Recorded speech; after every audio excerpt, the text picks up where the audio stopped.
राधे राधे भक्तजनों। आज मैं आपको श्रीमद् भागवत कथा का 6वां अध्याय सप्ताह यज्ञ की विधि सुनाने जा रही हूँ।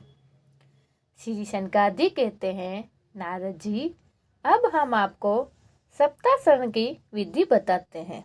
यह विधि प्राय लोगों की सहायता और धन से साध्य कही गई है। पहले तो यत्न पूर्वक ज्योतिषी को बुलाकर मुहूर्त पूछना चाहिए तथा विवाह के लिए जितना धन का प्रबंध किया जाता है उतने ही धन की व्यवस्था इसके लिए भी करनी चाहिए। कथा आरंभ करने से पहले भाद्रपद, अश्वनी, कार्तिक मास, मार्गशीर्ष, आषाढ़ और श्रावण, ये 6 महीने श्रोता के लिए मोक्ष की प्राप्ति के कारण हैं। देवशी इन महीनों में भी भाद्रा, वर्तिपात आदि कुयोग्यों को सर्वथा त्याग देना चाहिए तथा दूसरे लोग जो उत्साही हो उन्हें अपना सहायक बना लेना चाहिए। फिर प्रयत्न करके देश देशांतर में यह निमंत्रण भेजना चाहिए कि यहाँ कथा होगी। सब लोगों को सपरिवार पधारना चाहिए। स्त्री और शुद्धदारिता भक्ता करता कथा एवं संकीर्तन से दूर पड़ेंगे। उनको भी सूचना हो जाए ऐसा प्रबंध करना चाहिए। देश देशांतर में जो विरक्त, वैभव और हरि कीर्तन के प्रेमी हो उनके पास यह निमंत्रण पत्र अवश्य भेजे। उसमें लिखने की विधि इस प्रकार बताई गई है। महानुभाव, यहाँ 7 दिन तक सप्ताह है। सत्पुरुषों का बड़ा दुर्लभ समागम रहेगा और अपूर्व रहस्य में ही श्रीमद् भागवत कथा होगी। आप लोग भगदास भगवान के दास के रसिक हैं, अतः श्रीमद् भागवत अमृत कथा का पान करने के लिए प्रेम पूर्वक शीघ्र पधारने की कृपा करें। यदि आपको विशेष अवकाश ना हो तो भी एक दिन के लिए अवश्य ही आने की कृपा करें, क्योंकि यहाँ तो एक क्षण भी अत्यंत दुर्बल है। इस प्रकार विनय पूर्वक उन्हें निमंत्रण करें और जो लोग आए उनके लिए यथोचित निवासन का स्थान प्रदान करें। कथा का श्रवण किसी तीर्थ में, वन में अथवा अपने घर पर भी अच्छा मनाया गया है। जहाँ लंबा चौड़ा मैदान हो वहीं कथा स्थल रखना चाहिए। भूमि का शोधन, मार्जन और लेपन करके रंग बिरंगी धातुओं से चौक पूरे कोरे घर की सारी सामग्री उठाकर एक कोने में रख दे। 5 दिन पहले से ही यथापूर्वक बहुत से बिछानों की व्यवस्था एकत्रित करें तथा केले के खंभों से सुशोभित करके एक ऊंचा मंडप बनाए।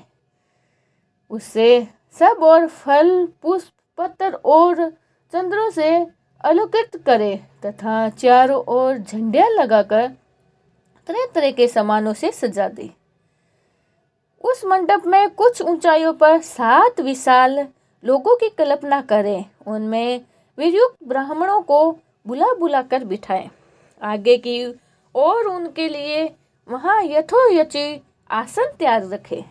इसके पीछे वक्ता के लिए भी एक दिव्य सिंहासन की प्रबंध करें। यदि वक्ता का मुख उत्तर की ओर हो तो श्रोता का मुख पूरब की ओर होकर बैठना चाहिए। यदि वक्ता पूर्व की ओर मुख करके बैठा हो तो श्रोता को उत्तर की ओर मुख करके बैठना चाहिए, अथवा वक्ता और श्रोता का मुख दोनों का पूर्व होना चाहिए। देश काल आदि को जानने वाले भानुभावों ने श्रोता के लिए ऐसे ही नियम बताए हैं जो वेद शास्त्र की स्पष्ट व्याख्या करने में समर्थ हो, तरह तरह के दृष्टांत दे सकता हो तथा विवेकी और अत्यंत निस्वार्थ हो। ऐसे विरक्त और विष्णु भक्त ब्राह्मण को वक्ता बनाना चाहिए। श्रीमद् भागवत के परम वचन में ऐसे लोगों को नियुक्त नहीं करना चाहिए। जो पंडित होने पर भी अनेक धर्मों के चक्कर में पड़े हुए हो, स्त्री के एवं पाखंड के प्रसंग हो, वक्ता के पास ही उनकी सहायता के लिए एक वैसा ही विद्वान और स्थापित करना चाहिए। वह भी सब प्रकार के संशय की निवृत्ति करने में समर्थ और लोगों को समझाने में कुशल हो। कथा प्रारंभ के दिन से एक दिन पूर्व व्रत ग्रहण करने के लिए वक्ता को सोच करना चाहिए तथा अरुणोदय के समय सोच से निवृत्त होकर अच्छी तरह स्नान करे और संध्या आदि अपने नित्य कर्मों को स्पेक्स से समाप्त करके कथा के विघ्नों की निवृत्ति के लिए गणेश जी का पूजन करे। तदनंतर पितृगृह का तर्पण कर पूर्व पापों की शुद्ध के लिए प्रायश्चित करे और एक मंडल बनकर उसमें श्री हरि की स्थापना करे। फिर भगवान श्री कृष्ण को लक्ष्य करके मंत्रों का उच्चारण पूर्वक कर्म षोडशोपचार विधि से पूजन करे और उसके पश्चात प्रदक्षिणा तथा नमस्कार आदि कर इस प्रकार स्तुति करे। करुणा निधान, मैं इस संसार सागर में डूबा हुआ हूँ और बड़ा दीन हूँ। कर्मों के मोह रूपी ग्रहणों ने मुझे पकड़ रखा है। आप इस संसार से मेरा उद्धार कीजिए। इसके पश्चात धूप दीप और सामग्री से श्रीमद् भागवत भी बड़े उत्साह और प्रतिपूर्वक विधि विधान से पूजा करे। फिर पुस्तकों के आगे नारियल रखकर नमस्कार करे और प्रसन्नचित्त इस प्रकार स्तुति करे। श्रीमद् भागवत के रूप में आप साक्षात श्री कृष्णचंद्र ही विराजमान हैं। हे नाथ, मेरे भव सागर से छुटकारा पाने के लिए आपकी शरण लिए हैं। मेरा यह मनोरथ आप बिना किसी विघ्न बाधा के सगड़ों पाग में पूरा करें। केशव, मैं आपका दास हूँ। इस प्रकार दीन वचन कहकर फिर वक्ता का पूजन करे, उसे सुंदर वस्त्र आभूषण से विभूषित करे और फिर पूजा के पश्चात उसकी इस प्रकार स्तुति करे। शुक्र स्वरूप भगवान, आप समझने की कला में कुशल हैं और सब शास्त्रों में प्रागत हैं। कृपया इस कथा को प्रकाशित करके मेरा अज्ञान दूर करें। फिर अपने कल्याण के लिए प्रशंसा पूर्वक उसके सामने नियम ग्रहण करें और 7 दिनों तक यथाशक्ति उसका पालन करें। कथा में विघ्न न हो, इसके लिए 5 ब्राह्मणों को वर्ण करें। वे दशादशर मंत्र द्वारा भगवान के नामों का जाप करें। फिर ब्राह्मण अन्य विष्णु भक्त एवं कीर्तन करने वालों को नमस्कार करके उनकी पूजा करें और उनकी आज्ञा पाकर स्वयं ही आसन पर बैठ जाए।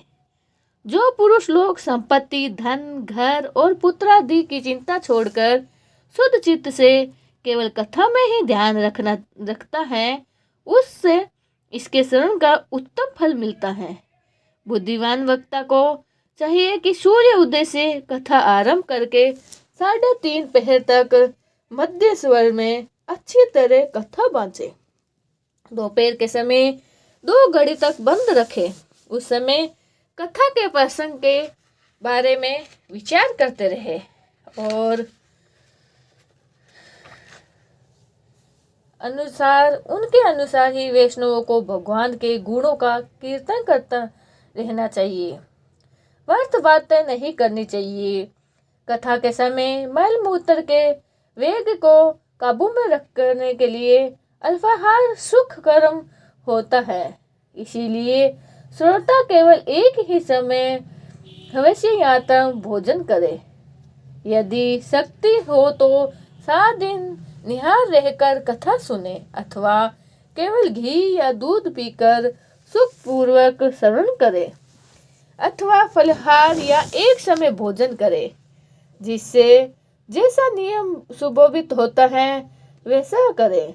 कथा श्रवण के लिए व्रत करके उसे ग्रहण करे। मैं तो उपासक की अपेक्षा भोजन करना अच्छा समझता हूँ।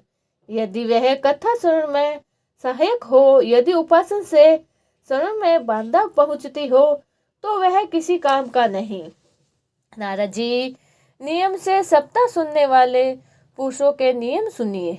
विष्णु भक्ति की दक्षिणा में रहित पुरुष कथा श्रवण का अधिकारी नहीं है। जो पुरुष नियम से कथा सुने, उसे ब्रह्मचार्य में रहना, भूमि पर सोना और नित्य प्रतिदिन कथा समाप्त होने पर पत्तल में भोजन करना चाहिए। दाल, मधु, तेल, गरिष्ठ अन्न, भाव प्रति पदार्थ और बासी अन्न, इनका उसे सर्वदा ही त्याग करना चाहिए। काम, क्रोध, मद, मान, मत्सर, लोभ, दमन, मोह और देश को तो अपने पास भी नहीं भटकना चाहिए। वह वेद, वैष्णव, ब्राह्मण, गुरु, गो सेवक तथा स्त्री, राजा और महापुरुषों की निंदा से भी बचे। नियम से कथा सुनने वाले पुरुष को राजसल स्त्री, अन्यसल, मछलेसर, पतितन, गायत्रीहीन, दिव्यज, ब्राह्मणों से देश करने वाले तथा वेदों को नहीं मानने वाले पुरुषों से बात नहीं करनी चाहिए। सर्वदा सत्य सोच, दया, मौन, सरलता, विनय और उदारता का बर्ताव करना चाहिए।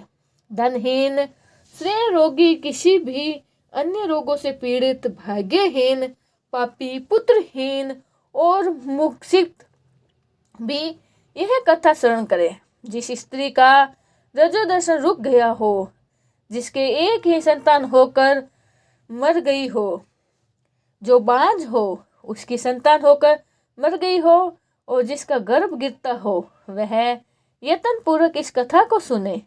ये सब यदि विद्वत कथा सुने तो इन्हें अक्षय फल की प्राप्ति होगी।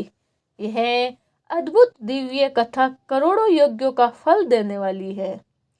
इस प्रकार इस व्रत की विधियों का पालन करके फिर उद्यापन करें। जिन्हें इसके विशेष फल की इच्छा हो, वे जन्माष्टमी व्रत के समान ही इस कथा व्रत का उद्यापन करें। किंतु जो भागवत के एक भक्त हो, उनके लिए उद्यापन का कोई आग्रह नहीं है। वह स्वयं से ही पवित्र है, क्योंकि वह तो निष्काम भागवत भक्त हैं। इस प्रकार जब सप्ताह यज्ञ समाप्त हो जाए, तब श्रोतों का अत्यंत भक्तिपूर्वक पुस्तक और वक्ता की पूजा करनी चाहिए। फिर वक्ता श्रोतों का प्रसाद, तुलसी और प्रसादी मालाएं दे तथा सब लोग मृदंग और झांस की मनोहर ध्वनि से सुंदर कीर्तन करें। जय हो जयकार का नमस्कार और शंख ध्वनि घोष कराएं तथा ब्राह्मण और याचकों को धन और अन्न दे। श्रोता विरत हो तो कर्म की शांति के लिए दूसरे दिन गीता जी का पाठ करें। गृह स्थल हो तो हवन करे। उस हवन में दसम स्कंद का एक एक श्लोक पढ़कर विधि पूर्वक खीर, मधु, घृत, तिल और अन्न आदि सामग्री से आहुति दे, अथवा एकाग्र चित्त से गायत्री मंत्र द्वारा हवन करे, क्योंकि तत्व यह महापुराण गायत्री स्वरूप ही है। होम करने की शक्ति न हो तो उसका फल प्राप्त करने के लिए ब्राह्मणों को हवन सामग्री दान करें तथा नाना प्रकार की त्रुटियों को दूर करने के लिए विधि में फिर से न्यूनाधिकारी रह गई है। उसके दोषों की शांति के लिए विष्णु सहस्त्र नामक का पाठ करें। उसे सभी कर्म सफल हो जाते हैं, क्योंकि कोई भी कर्म इससे बढ़कर नहीं है। फिर 12 ब्राह्मणों को खीर और मधु आदि उत्तम उत्तम पदार्थ खिलाए। व्रत की पूर्ति के लिए गो और सुवर्ण का दान करें। सामर्थ्य हो तो 3 तोले सोने का एक सिंहासन बनवाए, उस पर सुंदर अक्षरों में लिखी हुई श्रीमद् भागवत कथा की पोथी रखकर उसकी आवेदनादि विधिक उपचारों से पूजा करे और फिर जितेंद्रिय आचार्य को उसका वस्त्र आभूषण एवं गदादि से पूजन कर दक्षिणा के सहित समर्पण करे। यूं करने से यह बुद्धिमान दाता जन्म मरण के बंधनों से मुक्त हो जाता है। यह सप्ताह पारायण की विधि सब पापों की निवृत्ति करने वाली है। इसका इस प्रकार ठीक ठीक पालन करने से यह मंगलमय भगवत पुराण अभीष्ट फल प्रदान करता है तथा अर्थ, धर्म, काम और मोक्ष चारों की प्राप्ति का साधन हो जाता है। इसमें संदेह नहीं। सनकादि जी कहते हैं, नारद जी, इस प्रकार तुम्हें यह सप्ताह सुरण की विधि हमने पूरी सुना दी है और अब क्या सुनना चाहते हो?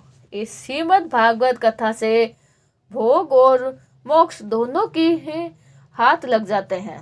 सूत जी कहते हैं, सनकादि जी, यो कहकर महामुनि सनकादि के सप्ताह तक विधि पूर्वक इस सर्व पाप नाशनी परम पवित्र तथा भोग और मोक्ष प्रदान करने वाली है भागवत कथा का प्रवचन किया। सब प्राणियों ने नियम पूर्वक इसे श्रवण किया है। इसके पश्चात उन्होंने विधि पूर्वक भगवान पुरुषोत्तम की स्तुति की है। कथा के अंत में ज्ञान, वैराग्य और भक्ति को भी बड़ी पुष्टि मिली और वे तीनों एकदम तरुण होकर सब जीवों का चित्त अपनी ओर आकर्षित करने लगे। अपना मनोरथ पूर्ण होने से नारद जी को भी बड़ी प्रशंसा हुई। उनके सारे शरीर में रोमांचन हो गया और वे परम आनंद से पूर्ण हो गए। इस प्रकार कथा श्रवण करके भगवान के प्यारे नारद जी हाथ जोड़कर प्रेमंस द्वारा वाणी से सनकादि से कहने लगे। नारद जी ने कहा, मैं धन्य हूँ, आप लोगों ने करुणा करके मुझे बड़ा ही अनुग्रहित किया है। आज मुझे सर्व पाप हरि भगवान श्री हरि की ही प्राप्ति हो गई है। तपोधनो, मैं श्रीमद् भागवत शरण को ही सब धर्मों से श्रेष्ठ मानता हूँ, क्योंकि इसके शरण से वैकुंठ बिहारी श्री कृष्ण जी की प्राप्ति होती है। सूत जी कहते हैं, सनकादि जी, वैष्णव श्रेष्ठ नारद जी यूं ही कह रहे थे कि वहां घूमते फिरते योगेश्वर सुखदेव जी आ गए। कथा समाप्त होते ही व्यास सदन श्री सुखदेव जी वहां पधारे। 16 वर्ष की आयु आत्मलाभ से पूर्ण ज्ञान रूपी महासागर का संवर्धन करने के लिए चंद्रमा के समान वे प्रेम से धीरे धीरे श्रीमद् भागवत का पाठ कर रहे थे। परम तेजस्वी सुखदेव जी को देखकर सारे सभासद सटपट खड़े हो गए और उन्होंने एक ऊंचे आसन पर बिठा दिया। फिर देवर्षि नारद जी ने उनका प्रेम पूर्वक पूजन किया। उन्होंने सुखपूर्वक बैठाकर कहा, आप लोग मेरी निर्मल वाणी से सुनिए। श्री सुखदेव जी बोले, रसिक एवं भावुक जन, यह श्रीमद् भागवत वेद रूपी कल्प वृक्ष का परिणाम फल है। श्री सुखदेव रूप सुख के मुख का संयोग होने से अमृत से परिपूर्ण है। यह रस हरि नाम से है। इसमें न छिलका है न गुठली है। इसी लोक में सुलभ है।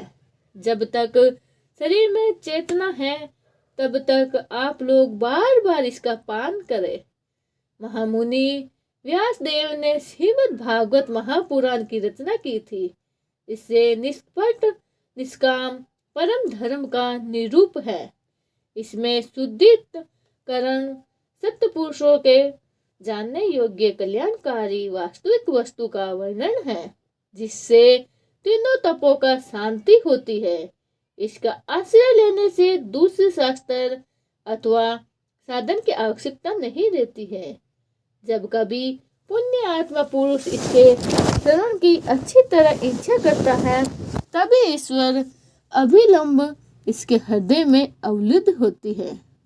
यह भागवत पुराण का तिलक और वैष्णव का धन है। इसमें परमहंसों से प्राय विशुभ शुद्ध का ज्ञान है। इसका वर्णन किया गया है तथा ज्ञान वैराग्य और भक्ति के सहित निवृत्त मार्ग को प्रकाशित किया गया है। जो पुरुष भक्ति पूर्वक इसके शरण पठन और मन में तत्पर रहता है, वह मुक्त हो जाता है। यह रस स्वर्ग लोक, सत्य लोक, कैलाश और वैकुंठ में भी नहीं है।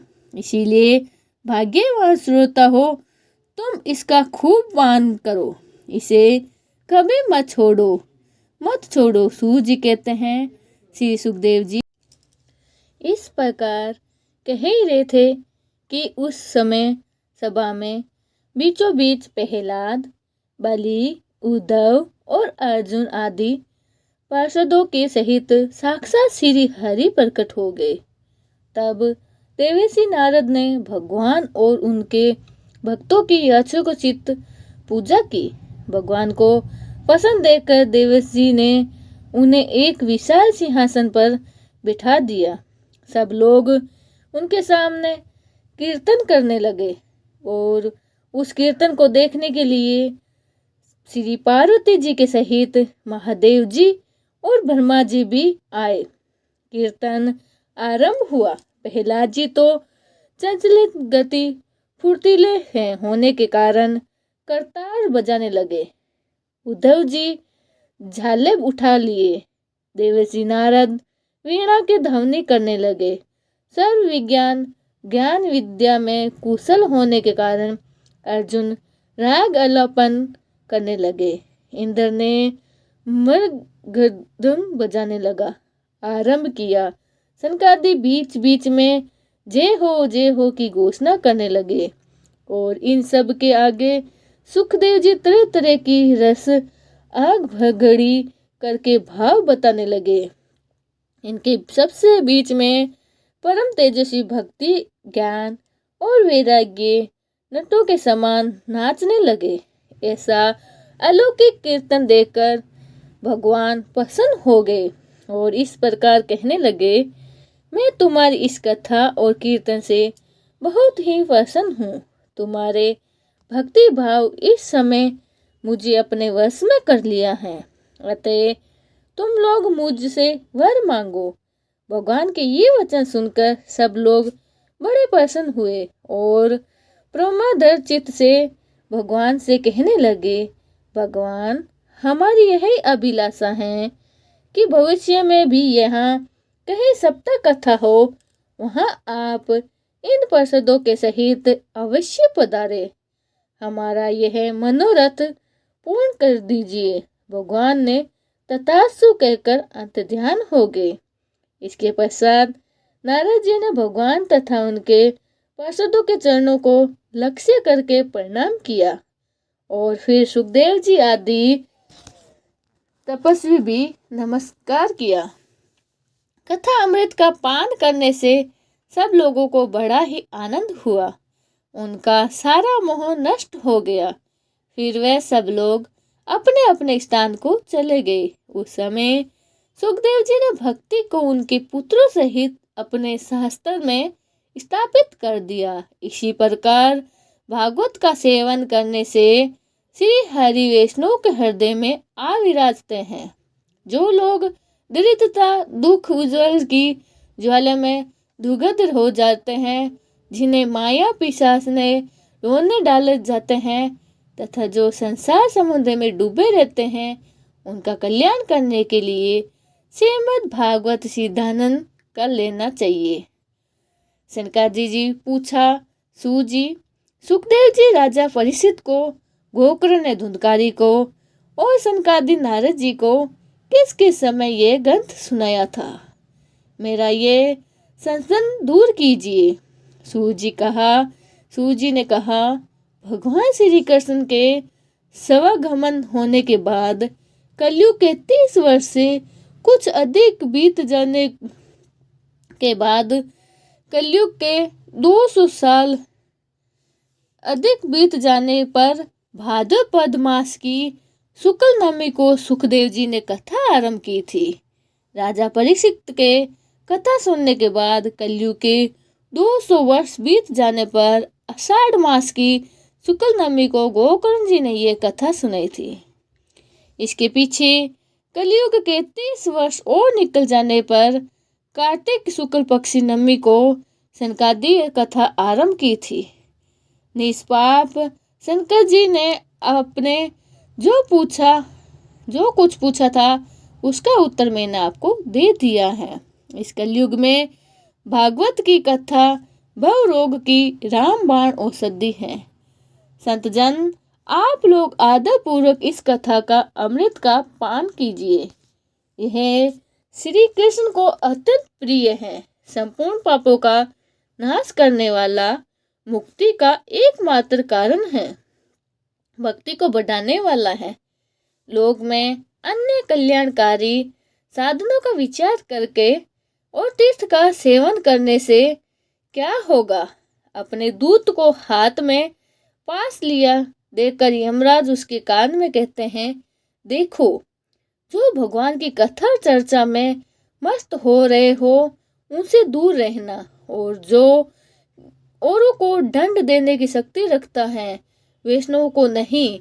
इस आसार संसार में विश्व रूपी विष की आसक्ति के कारण व्याकुल बुद्धि वाले पुरुषों को अपने कल्याण के उद्देश्य से आधे क्षण के लिए इस शुक्ल कथा रूपी अनुपम सुधा का पान करो। प्यारे भाइयों, निदित कथाओं से युक्त कुपथ में व्यर्थ ही क्यों भटक रहे हो। इस कथा के कान में प्रवेश करते ही मुक्ति हो जाती है। इस बात के साक्षी राजा परीक्षित हैं। श्री सुखदेव जी प्रेम रस के प्रवाह में स्थित होकर इस कथा को कहते हैं। इसका जिसके कंठ से संबंध हो जाता है वह वैकुंठ का स्वामी बन जाता है। सनकादि जी, मैंने अनेक शास्त्रों को देखकर आपको यह परम गोपनीय रहस्य अभी सुनाई है। अब सब शास्त्रों के सिद्धांत का यही निचोड़ है। संसार में इस सुख शास्त्र से अधिक पवित्र और कोई वस्तु नहीं है। अतः आप लोग परम आनंद की प्राप्ति के लिए इस देवत सिकंद रूप रसपान करें। जो पुरुष नियम पूर्वक इस कथा का भक्ति भाव से श्रवण करता है और जो शुद्धता करके भागवत भक्त दत्ता को सम्मान ने इसे सुनाता है, वह दोनों ही विधि का पूरा पालन करने के कारण इसका यथार्थ फल पाते हैं। उनके लिए त्रिलोकी में कुछ भी असाध्य नहीं रह जाता है। श्रीमद् भागवत महत्म यहीं समाप्त होता है।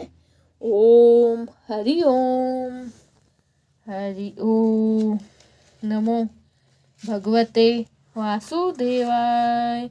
ओम नमो भगवते वासुदेवाय।